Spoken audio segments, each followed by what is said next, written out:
Capitalism is one of the most universally loved and hated economic social systems. But where did it come from? Since about the 14th century, modern capitalism has been rapidly expanding its reach. Some will say that it has become a necessary competitive tool within a global economy and point to its success as a productive and innovative system. Others say that capitalism and the result cause class inequality, worker exploitation, and stifles freedom. Maybe they both right, but what exactly is capitalism? Capitalism is an economic system and a mode of production in which trade, industries, and the means of production are largely or entirely privately owned and operated for profit. This isn't the end-all be-all definition of capitalism, but it does illustrate that it tends as opposed to other systems like socialism, communism, fascism, and a bunch of other isms. Generally, societies tends to be mixtures of different systems, and pretty much every country is a mixture. The capitalism, it is an economic system based on three things. We have wage labor, private ownership, production for exchange, and profit. Wage labor is the socio-economic relationship between a worker and an employer, where the worker sells their labor under a formal or informal employment contract. These transactions usually occur in a labor market where wages are market determined. Private ownership. Private property promotes efficiency by giving the owner of resources an incentive to maximize its value. The more valuable a resources, the more trading power it provides the owner of the resources. This is because in capitalist system, someone who owns property is entitled to any values associated with the property. Production for exchange and profit. Under the capitalist mode of production, both the input and output of production are mainly privately owned, priced goods, and services purchased in the market. Production is carried out for exchange and circulation in the market, aiming to obtain a net profit income from it. What is capital? When money functions like this, it functions like capital.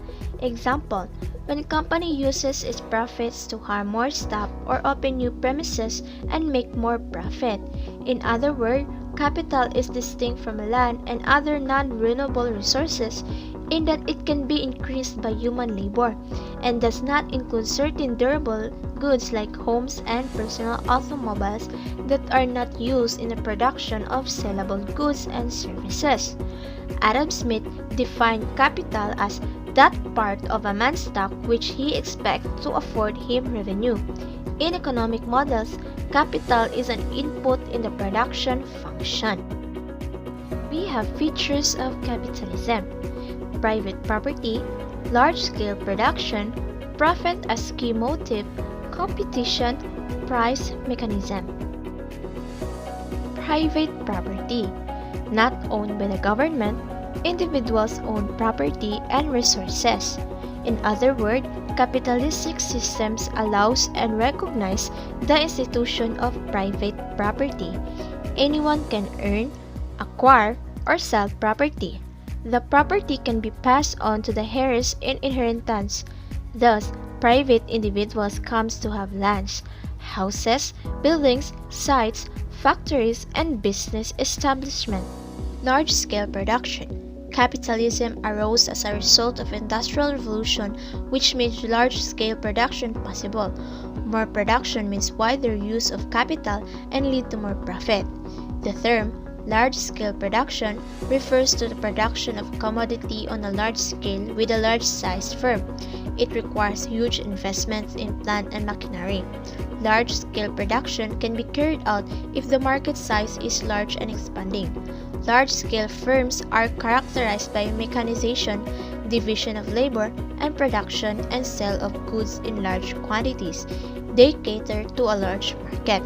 The Industrial Revolution laid the foundation of the factory system.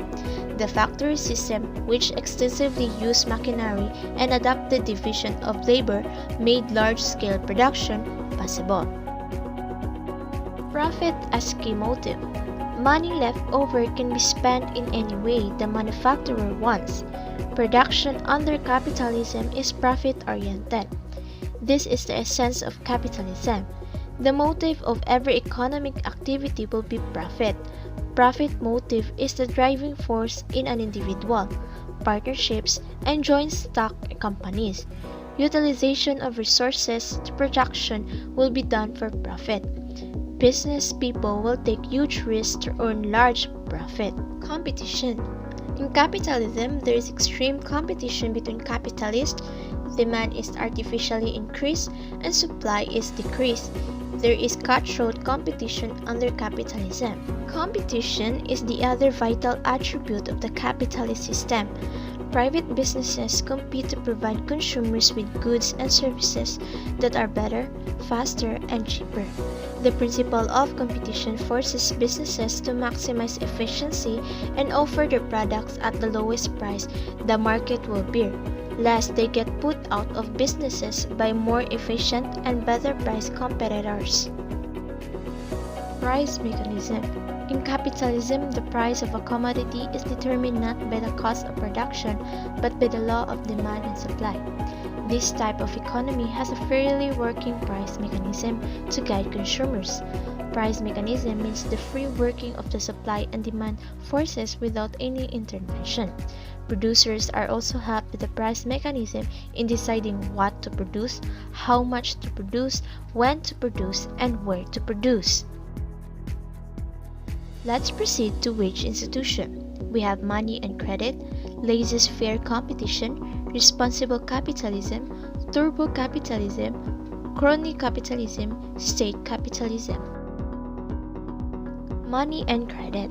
In capitalism, institution of credit has become important. He capitalists get money on loan and develop their businesses. In other words, the term money is a medium of exchange that enables the user market transaction and buy goods and avail services. Money is fairly transferable across all sectors and segments. The credit is virtual money that banks offer borrowers in the form of loans. Credit can be carried in multiple forms like credit cards and loan. Credit is the money borrowed from a bank or lender based on the promises that the money will be paid back in the future along with interest. Laissez-faire competition. There is no government control over the forces of production, distribution, and exchange. It is controlled by the force operating in market. In other words, let the market do its own things. If left alone, the laws of supplies and demand will efficiently direct the production of goods and services. Supplies includes natural resources, capital, and labor. Demand includes purchases by the consumers, businesses, and the government. The only role of the government in a laissez-faire economy is to prevent any coercion against individuals. Theft, fraud, and monopolies prevent rational market forces from operation. Responsible capitalism. It is essentially a free market economy, but with a degree of government regulation to avoid the excesses and inequality of capitalism. In other words, an extensive welfare state to protect those who are unemployed or in low income, a progressive tax system with high earners paying a higher percent of their income to fund government spending. Most industries will be in the private sector, but the government might take responsibilities of areas with substantial positive externalities and social benefits like healthcare, education, and public transport. Turbo capitalism. It refers to an unregulated form of capitalism with financial deregulation, privatization, and lower tax on high earner. This involves the absences of regulation for banking or finance system. This encourages banks to take risks and pursue profit through complex financials, derivatives rather than basic principles of attracting deposits and lending. Less regulation and abuse of monopoly power. Lower income tax and lower capital gains tax giving greater rewards to high income earners. An unregulated labor market where it is easy to hire and fire workers and very limited regulation about working conditions. Crony capitalism. a term used to refer to the situation where business success is related to strategic influence with civil servants, politicians, and those in authority. It could be used to refer to situation in early 20th century US where business leaders had to buy off politicians in return for favors, like for example in the popular media Citizen Kane.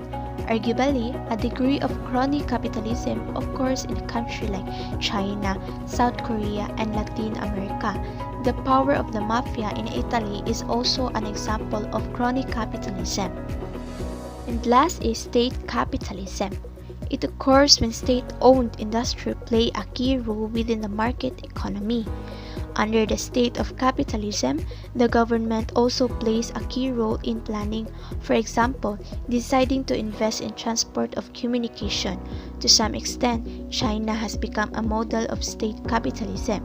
Private firms play a key role, but the government also plays a key role in planning energy, transport, and the Chinese government influences monetary policy and exchange rate policy.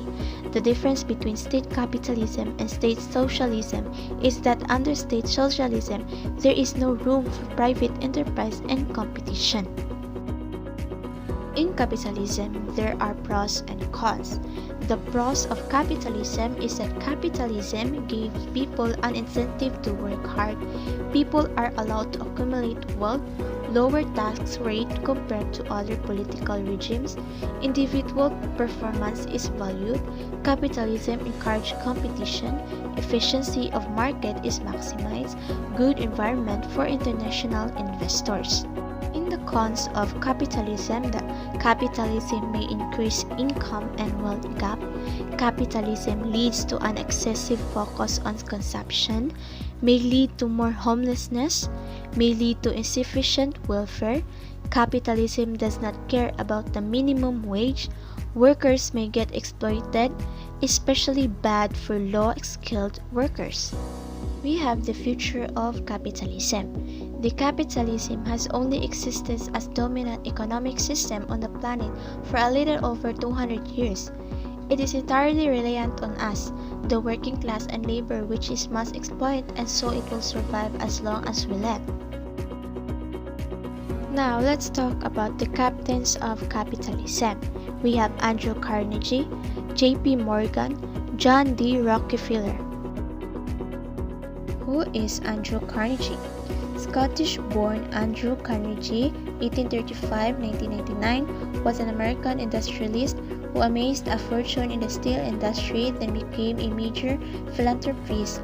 Carnegie worked in a Pittsburgh cotton factory as a boy before rising to the position of division superintendent of the Peninsula Railroad in 1859. Who is J.P. Morgan? J.P. Morgan, in full John Pierpont Morgan, an American financier and industrial organizer, one of the world's foremost financial figures during the two pre-World War I decades. Now, who is John D. Rockefeller? Rockefeller, in full John Division Rockefeller, an American industrialist and philanthropist, founder of the Standard Oil Company, which dominated the oil industry and was the first great U.S. business trust. Since the emergence of capitalism, the capitalist mode of production has passed through different stages of development. There has been phases of economic crisis that necessitated the introduction of different economic policies, prioritizing the sustainability of capital accumulation. The rises and falls in the average wage of profit at the international level has had the reflections at the national level that similar economic policies dominated both the world capitalism and the capitalisms in different parts of the world. Therefore, the capitalist mode of production had gained a more global structure with each challenges it faced, and the national economic policies have shown parallelism with the international rule of money.